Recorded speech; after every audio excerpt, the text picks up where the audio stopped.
در داخل ماشین دخترای تاجیک دیدم مایکه کدی در کوچه کشی دادم فقط بالای کی تو یک بندک بستگی از خلاص مایکه دختری مسلمانه. حالا همون زن اگر مورد باید با جنازه میکنن، حالا با همون اگر شوهر کنن کدام ملای به توفیق با وی نکاح هم میکنن. حالا که نکاحی وی درست است، والله نکاحش درست است، وی کافر است.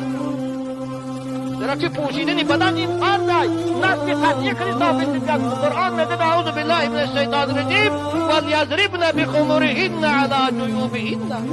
زن مسلمان باید روی ماده پوشه که بدنی باید پیش بری میپوشاند. کجای وی مسلمان است؟ کدام جوان مرده همین خیل خانم ها دخترها رو گرفته باشد در همون حالت نگاه کرده باشد. من از این منبر رسول اکرم با تمام مسئولیت میگم